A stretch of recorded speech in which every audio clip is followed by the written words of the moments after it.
অক্ষরধাম মন্দির টোটাল কাজ করা। টোটাল যে মাঠের জায়গাটা অনেক রকমের যে কাজ রাবণ বধ করা হচ্ছে। 105 থেকে 10 ফিট হাইট।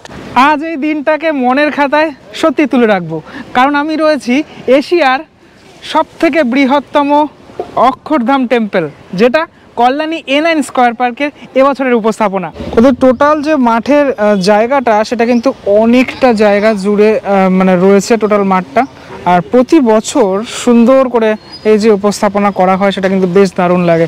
এবছর এশিয়ার সব থেকে বৃহত্তম যে অক্ষরধাম মন্দির, সে অক্ষরধাম মন্দির আমরা দেখতে চলেছি এখানে। এবার যদি বলি মানুষজন ঢোকার কথা, এখান থেকে তো প্রবেশ এন্ট্রিটা থাকে, তারপর এরকম একটা মানে পুরো কাঠের যে পাটাতন তক্তা দিয়ে সেটা বানানো হয়েছে, সেখান থেকে মানুষজন প্রবেশ করবে। লাস্ট ইয়ার আমরা দেখেছিলাম এখানে 4 ধাম, আর এবছর সব থেকে লার্জেস্ট যে হিন্দু টেম্পল এই মুহূর্তে সেটা আমরা দেখতে চলেছি এখানে, মানে এশিয়ার সব থেকে বৃহত্তম অক্ষরধাম মন্দির। তো দাস ডেকোরেটরস অ্যান্ড ক্যাটারার্স তারা কিন্তু এই টোটালটা বানিয়েছে, মানে এই এবছরের যে মণ্ডপ এবং লাস্ট ইয়ারের মণ্ডপও বানিয়েছে। ধীরে ধীরে আমি ভিতরের অংশে প্রবেশ করব। এটা মোটামুটি 110 ফুট আমি যতটুকু শুনলাম। ওই বাসের এই যে ভাড়াগুলো এগুলো তো পুরোপুরি খুলে নেওয়া হবে। এই কালারের মধ্যেই হয়েছে, যেহেতু টেম্পলের কালারটা এরকম কালার। মন্দিরের গায়ে আমি অনেক রকমের যে কাজ, সে কাজ দেখতে পাচ্ছি। সে কাজ মানে সেটা তোমার দেবদেবীর মূর্তিও রয়েছে যেরকম, সেরকম ডিজাইনও রয়েছে। আজকের যে আকাশ আমি জানি না, আমি যখনই মানে কল্যাণীতে আমি যখনই আসি তখনই আমার মাথার উপরে মেঘ থাকে। আজকেও দেখছি একটু আগে বৃষ্টি হলো, এর আগেরবারও যখন আমি এসেছিলাম তখনও বৃষ্টি হয়েছিল, আজকেও এরকম আকাশ। জানি না আমি কতটা কীরকম একটা পরিষ্কার আসছে এরকম মেঘলা আকাশে। এটার পরে আর একটা সেকশন রয়েছে তোমার, এরকম একটা সিঁড়ি রয়েছে অনেকটা, তো সিঁড়ি বেয়ে তারপরে উঠতে হবে ওপরের অংশটাতে।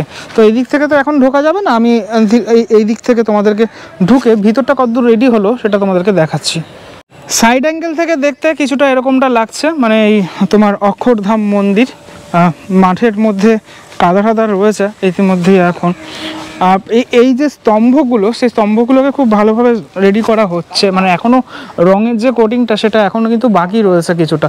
হ্যাঁ, রঙের কোটিং মারার পর তখন আরও ব্যাপারটা ভালো লাগবে। এটা এক্সিট গেট রয়েছে, এক্সিট গেট থেকে আমি প্রবেশ করে ভিতরটা একটু দেখাবো। জানি না ভিতরের অংশটাতে লাইট আছে কি নেই, তো হ্যাঁ মনে হচ্ছে লাইট রয়েছে। তো সেই লাইটের মধ্যেই একটু দেখে নিই ভিতরের অংশটা কতদূর রেডি হলো। এই হচ্ছে, বাহ, ভিতরটা বেশ কাজটা বেশ সুন্দর হয়েছে। বিশেষ করে তোমার এই সিলিংয়ের কাজটা, সিলিংয়ে অনেক রকমের যে জিনিসপত্র মন্দিরে রয়েছে সেরকম কিন্তু দিয়ে টোটাল কাজ করা হয়েছে। মাঝের এটা তো থাকবে না তোমার, এটা আপাতত এখানে সাপোর্টের জন্য ব্যবহার করা হয়েছে। মাতৃ প্রতিমা থাকে ওদের, প্রত্যেকবার এখানেই থাকে। যেখানে আমি দেখতে পাচ্ছি ফোমের কাজ হচ্ছে, দেখো ফোমের বিভিন্ন রকমের ডিজাইন সে ডিজাইন দিয়ে করা হচ্ছে। এই জায়গাটা মানে মাতৃ প্রতিমার যে জায়গাটা সেটা বেশ অনেকটাই জায়গা, মানে কলকাতার অনেক প্যান্ডেলেও মাতৃ প্রতিমার যে জায়গা সেটা কম থাকে। আমি দেখতে পাচ্ছি এখানে স্পেসটা মোটামুটি অনেকটাই রয়েছে। আচ্ছা, প্যান্ডেলের ভিতরে একটুখানি এই জিনিসগুলো দেখাই তোমাদের। এই যে ডিজাইনগুলো করা হয়েছে, বিভিন্ন যে জিনিসগুলো ফুটিয়ে তোলা হয়েছে, এগুলো পুরোপুরি ফাইবার ওয়ার্ক, ঠিক আছে। মানে এই যে দেখা যাচ্ছে একজন মনি ঋষিকে, ঠিক আছে। আমি গল্পগুলো বিস্তারিত আসছি না, এখানে দেখতে পাচ্ছি আমি হনুমানকে, ঠিক আছে, এবং মা সীতা রয়েছেন। হ্যাঁ, তো এই জিনিসটা আমি দেখতে পাচ্ছি এই অংশটার মধ্যে, ঠিক আছে। আবার পাশে ওটা আবার অন্য যে গল্প, প্রত্যেকটার মধ্যে এই আলাদা আলাদা গল্প, সে আলাদা আলাদা গল্প ফুটে উঠেছে। সব থেকে বেশি ভালো লাগলো হচ্ছে সিলিং, কারণ সিলিংয়ে আমি দেখতে পাচ্ছি এখানে এই যে ডিটেল কাজগুলো, মানে ফোম দিয়ে যেগুলো করা, আর যে কালারটা করা হয়েছে মানে ব্লু কালার, আর এটার যে গেরুয়া কালার রয়েছে মানে ব্যাকগ্রাউন্ডে, আর এইখানে একটা পিঙ্কিশ ব্যাপার সেটা রয়েছে। এই কিছু এইরকম ধরনের শিট ব্যবহার করা হয়েছে, যে চতুর্ভুজের মতো যেগুলো দেখতে পাচ্ছ, এইগুলোর জন্য ভালো লাগছে, মানে ফুটেছে ভালো, এটা বলা চলে। আর এই যে সেকশনটা, মানে এই যে ওপরের যে সেকশনটা, সেই সেকশনটাতে এরকম তোমার জানলা টাইপের করা, ঠিক আছে, যেমনটা মন্দিরের মধ্যে আমরা দেখতে পাই এরকম সেরকমটা করা রয়েছে। তো এগুলো পুরোপুরি ডেকোরেশনের প্যান্ডেল, তাই জন্য এই প্যান্ডেল আবার চলে যাবে অন্য জায়গায়, আমরা দেখতে পাবো জগদ্ধাত্রী পুজোতে বা অন্য কোনো জায়গায়। মাঝখানে অংশটা আপাতত ফাঁকা, কারণ এখানে একটা ঝাড় বা কিছু লাইট ফাইট থাকবে হয়তো, সেটার কারণে। এই ধরনের যে সিটগুলো দেখছো, যেগুলো যে চকচক করে, সেইগুলোকে এই ওপরের অংশগুলোতে ইউজ করা হয়েছে। এই জায়গাটাতে যেমন দেখতে পাচ্ছি রাবণ বধ করা হচ্ছে, রাম এবং লক্ষ্মণ রয়েছেন একসাথে, তীর ধনুক মারছেন তারা। হনুমান যখন এই পর্বত নিয়ে আসেন সেই যে গল্পটা, সেই গল্পটা ফুটে উঠেছে এখানে। ভালো করে যদি লক্ষ্য করে দেখো, এইগুলো যে ফিনিশিং সেগুলো পাথরের মতো করা হয়েছে। হনুমানের যে মুখ, সেই মুখ কিন্তু ক্লিয়ার নয়, পাথরের, মানে আমরা যখন দেখি এই ধরনের মানে যে মন্দিরগুলোতে অরিজিনালি যাই তখন ঠিক এরকমটাই থাকে, কিন্তু মানে পুরো একদম ক্লিয়ার থাকে না, কিছুটা বোঝা যাচ্ছে, সেরকম চিত্রই ধরা পড়ছে এই মণ্ডপে আসলে। আবার এই অংশটাতে আমরা দেখতে পাচ্ছি যে আদর্শ রাজা রাম এবং মা সীতাকে, এরকম চিত্র টোটাল অংশটাতে রয়েছে। না, আমি যেহেতু এই রামায়ণ মহাভারত বা মাইথোলজি ব্যাপারটা নিয়ে আমি খুব চর্চা করি, আমার খুব প্রিয় সাবজেক্ট, আমার ভীষণ ভালো লাগলো ভিতরটাতে এসে। আমি জানি না তোমাদের কেমনটা লাগবে, আশা করি অবশ্যই ভালো লাগবে এবং সকলের মাইথোলজি জানা উচিত আমার যেটা মনে হয়। তো এইখানে দেখো, এই যে হনুমান তার বুক ছিঁড়ে রাম এবং সীতাকে এই যে দেখানো হচ্ছে, সেই জিনিসটা, সেই চিত্র এখানে ধরা পড়েছে।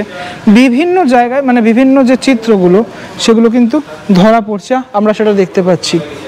ব্রহ্মা, বিষ্ণু এবং মহেশ্বরের আহ্বানে এই মর্তয়ে আসছেন দেবী দুর্গা, সেই চিত্রটা এই অংশটার মধ্যে ধরা পড়ল। দর্শনার্থীরা ওদিক থেকে এসে অনেকটা উঁচু থেকে তারপর নিচের অংশটাতে প্রবেশ করবেন, এই ডায়াজের মধ্যে, এই অংশটার মধ্যে দুটো এক্সিট পয়েন্ট থাকছে, 1 নম্বর 2 নম্বর, দুটো এক্সিট পয়েন্টে দেখে যেখান থেকে খুশি এক্সিট করা যায়। মণ্ডপের ভিতরটা পুরোপুরি এরকম গোলাকার, এই জিনিসগুলোকে সেট করা হচ্ছে তোমার এই বাটামের স্ট্রাকচারের মধ্যে। সামনের অংশগুলোতে এরকম করে এই তোমার চট লাগিয়ে তারপরে রং করে তারপরে এখানে আলাদা আলাদা করে সেট করা থাকে প্রত্যেকটা অংশ। ওদের এই A9 স্কয়ার পার্কের যে মণ্ডপ, সে মণ্ডপের সামনে অস্থায়ী যে মানে তোমার কাজটা করা হচ্ছে যেখানে, সেখানে এগুলো তৈরি হচ্ছে। দেখতে পাচ্ছি কীর্তন করছে একজন, আর একজন নমস্কারের ভঙ্গিমায় রয়েছেন, এগুলো সব ফাইবারের ওয়ার্ক। A9 স্কয়ার পার্কের সেক্রেটারি সুদেব বাবু রয়েছেন আমাদের সাথে। প্রথমে যেটা জানতে চাইবো, ফাইনালি হাইটটা কতটা হলো? দেখুন, আমাদের নিয়ার অ্যাবাউট 105 থেকে 10 ফিট হাইট এবছরের অক্ষয়ধাম মন্দির, যেটা আমরা A9 স্কয়ার পার্কে করছি। আচ্ছা, এর উপরে আর উঠছে না তো ভাই? না না না। আচ্ছা, উপরে কি কোনো ধ্বজা থাকছে? অবশ্যই ধ্বজা থাকবে, এবং প্লাস এর যেটুকু দেখছেন আপনারা, এর বাইরে ওটা চূড়াও থাকবে। আচ্ছা, লাস্ট ইয়ারের সাকসেস আর এই ইয়ারের যে শুরু হলো, এটা নিয়ে কি বলবেন? দেখুন, সাকসেস আমরা A9 স্কয়ার পার্ক বলে নয়, যে সমস্ত পশ্চিমবঙ্গের যে হাজার হাজার যে পুজো কমিটি পুজো করে, সবাই চায় তার পুজোটা সাকসেস হোক। সেই দিক থেকে দেখতে গেলে আমরা তার ব্যতিক্রম নই। আমরাও চাই যে আমরা যখন পুজোয় নামি, আমাদের সাকসেসটা দর্শকদের উপর নির্ভর করে। যারা দূর দূরান্ত থেকে আসে, সেই সব দর্শকরা দেখে যদি পরিতৃপ্ত হয়, সেটাকেই আমরা আমাদের সাকসেস বলে মনে করি। তা সেই দিক থেকে দেখতে গেলে আগের বছর যেটা আমরা পেরিয়ে এসেছি, সেটা আপনারা জানেন যে চারধাম একটা শুধু পশ্চিমবঙ্গ নয়, সারা ভারতবর্ষব্যাপী একটা আলোড়ন সৃষ্টি করেছিল। লক্ষ লক্ষ লোক দিন রাত অক্লান্ত পরিশ্রম করে, আমাদেরই খারাপ লাগতো যে যেভাবে তারা কষ্ট করে ঘন্টার পর ঘন্টা লাইনে দাঁড়িয়ে আমাদের এই মণ্ডপ দর্শন করেছিলেন। এবছর এখনও পুজো শুরু হয়নি, ফলে সাকসেস এই মুহূর্তে দাঁড়িয়ে আমরা এই মুহূর্তে বলতে পারবো না। তবে আমাদের দৃঢ় বিশ্বাস যে আমরা চিন্তাধারা নিয়ে যে নামি, কেননা আমাদের একটা জিনিস আপনারা মনে রাখবেন, আমাদের আগের বছরের বিজয় দশমীর দিন থেকে আমরা পরের বছরের জন্য কাউন্টডাউন শুরু হয় আমাদের। আমরা সেই দিন থেকেই আমরা আমাদের পাড়ার যে সমস্ত কর্মকর্তারা, যে সমস্ত ছোট ছোট ভাই বোন মায়েরা, সকলের সঙ্গে, কেননা পুজোটা আমাদের কোনো ক্লাব কেন্দ্রিক পুজো নয়, এটা হচ্ছে সার্বজনীন এই A9 স্কয়ার পার্ক যে অধিবাসী বৃন্দ, সেই অধিবাসী বৃন্দের পুজো। ফলে আমাদের এখানে সকলের একটা মতামত নিতে হয়। তবে এটাও ঠিক, আমরা যখনই আমরা কোনো চিন্তাভাবনা করি, সেখানে আমরা ভারতবর্ষের বিভিন্ন প্রান্তে ছড়িয়ে থাকা কৃষ্টি সংস্কৃতি স্থাপত্যের উপর আমরা জোর দিই। সেই দিক থেকে দেখতে গেলে এই যে অক্ষয়ধাম মন্দির, এটা গিনিজ বুক অফ ওয়ার্ল্ডে আপনার মানে সবথেকে বৃহৎ হিন্দু মন্দির হিসাবে পরিচিত, এবং সেটাকেই আমরা এই আমাদের A9 স্কয়ার পার্কে এশিয়াজ লার্জেস্ট হিন্দু টেম্পল স্বামীনারায়ণ অক্ষয়ধাম মন্দির হিসাবে আমরা 2024 সালে প্রতিস্থাপন করছি। উদ্বোধন কবে রয়েছে? উদ্বোধন আমাদের হবে দ্বিতীয়ার দিন, কিন্তু আগের বছরে আমরা দেখেছি যে আপনাদের দৌলতে, বিভিন্ন মিডিয়ার দৌলতে দূর দূরান্ত থেকে দর্শকরা পুজোর মধ্যে ভিড় হবে এই চিন্তা ভাবনা নিয়ে আগে আসে, যার জন্য এবছরও আমরা তার 2-3 দিন আগেই আমরা কমপ্লিট করে দেব। দর্শকরা একটু খোলা মনে তখন থেকেই মণ্ডপ দেখতে পারবে। অবশ্যই অবশ্যই মহালয়ার দিন থেকে দর্শকরা ঢুকতে পারবে। প্রতিমা শিল্পীও আমাদের খুব বিখ্যাত, এক সময় কৃষ্ণনগরে ঘূর্ণির নামকরা মৃৎশিল্পী শীতল পাল, তার মানে হাতের কারুকার্যে জাদুতে এবার আমাদের প্রতিমা সেজে উঠবে।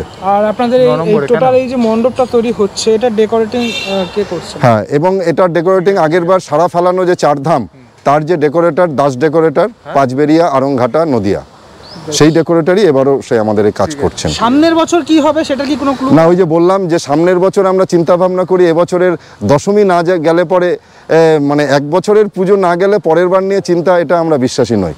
আচ্ছা বেশ, আপনি একটুখানি রুটটা বলে দিন এখানে আসা। হ্যাঁ, রুট একদম সহজ, এবং যদি আপনি বলেন শিয়ালদা কৃষ্ণনগর মেইন লাইনে ট্রেন পথে কল্যাণী মেইন স্টেশনে নেমে বাইরে বেরোলেই আমাদের লাইট ওভারগেট দিয়ে শুরু হয়, ওয়াকিং ডিস্টেন্স 5 মিনিট।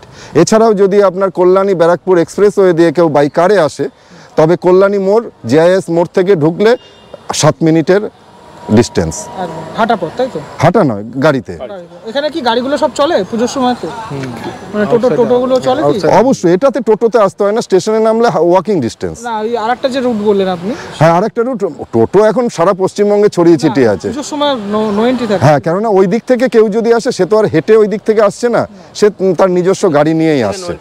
আচ্ছা বেশ, অনেক ধন্যবাদ আপনাদেরকে কথা বলার জন্য। দেখা হচ্ছে পুজোর সময়। হ্যাঁ, থ্যাংক ইউ। পুজোর বাকি আর মাত্র কয়েকদিন, আর এই কয়েকদিনের মধ্যেই সেজে উঠতে চলেছে A9 স্কয়ার পার্কের যে মণ্ডপ। এই ভিডিওর মাধ্যমে তোমাদেরকে ছোট্ট করে দেখানোর চেষ্টা করলাম A9 স্কয়ার পার্কের মণ্ডপের এখন বর্তমান পরিস্থিতি। কেমনটা লাগলো ভিডিওটা সেটা আমাকে অবশ্যই জানিও। পরবর্তী ব্লগে তো দেখা হচ্ছে এই সকলের সাথে। কল্যাণী থেকে কারা কারা দেখছো, বা কল্যাণী থেকে না দেখলেও তারা কমেন্ট করতে পারো যে তুমি প্রতি বছর কলকাতা থেকে কল্যাণীতে আসো পুজো দেখতে। কারণ কল্যাণী এখন একটা জোন হয়ে গেছে। বিভিন্ন জোন হলে আমাদের কি হয়, অনেকগুলো মণ্ডপ দেখতে পারি, আমাদের ভালো লাগে। তখন আমার পিছনে এই তোমার A9 স্কয়ার পার্কের এবছরের এই এশিয়ার সব থেকে পড়ে যাচ্ছিলাম কেননা কাদা রয়েছে, এশিয়ার সব থেকে বৃহত্তম যে মন্দির, মানে তোমার অক্ষরধাম মন্দির, সেই অক্ষরধাম মন্দিরকে রেখে আজকের ভিডিও এখানেই সমাপ্ত করছি। পরবর্তী ব্লগে দেখা হচ্ছে খুব শীঘ্রই, ততক্ষণের জন্য বিরতি নেব। ভালো থেকো সবাই, টাটা।